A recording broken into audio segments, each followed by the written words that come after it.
Well, the Browns are beginning preparations for Week 1 here on Labor Day. They play the Bengals on Sunday at Cleveland Browns Stadium. And of course, what we're all watching, Mary Kay, is the status of Denzel Ward. He was not on the practice field this morning.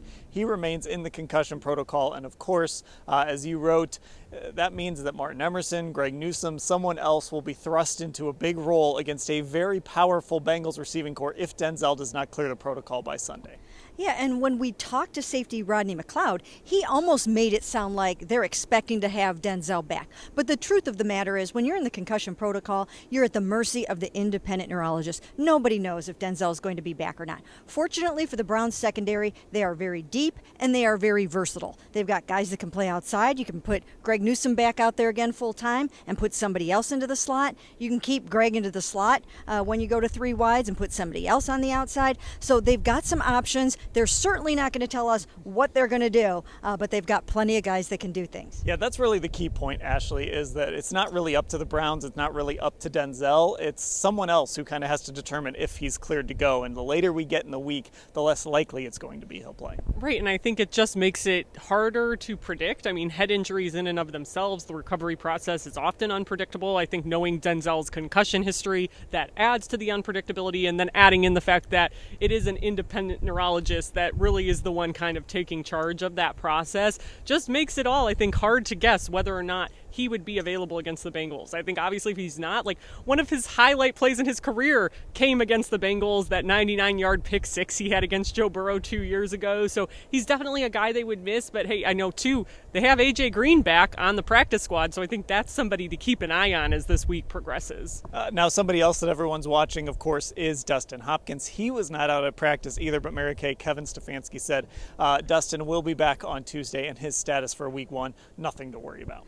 Yeah, it's odd, though, because, where is your new kicker on the Monday of Bengals week, right? I mean, he only just got here to begin with. He's got to be working on the snap hold sequence, getting to know his guys, and who knows why he wasn't here yet today. Kevin said he will be here tomorrow, but the players are supposed to be off tomorrow. So, so we'll see how much work he gets done and how that all goes. But he will still have Wednesday, Thursday, Friday to get ready for this game. We'll give him the benefit of the doubt. Maybe it was moving, and moving sucks, and so he had to move cross-country, Ashley. I guess, I don't know, give him the benefit of the doubt, maybe.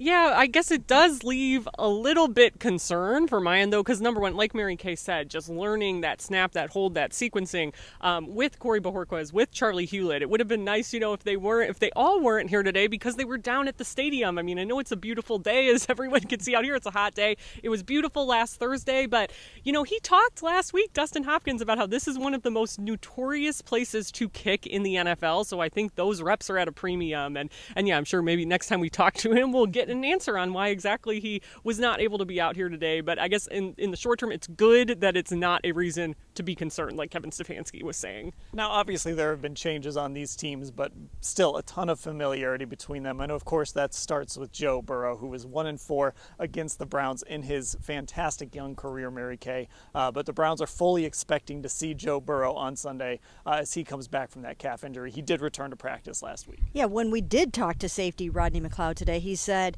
that they do, believe that they are going to get the best of Joe Burrow, and that is what they want. They want to go out there and they want to beat the best. They want to beat the AFC runners-up, and they want to start this season off really, really strong against their AFC North foes and the division champs, and, they expect that they're going to see the Joe Burrow that we've all come to know.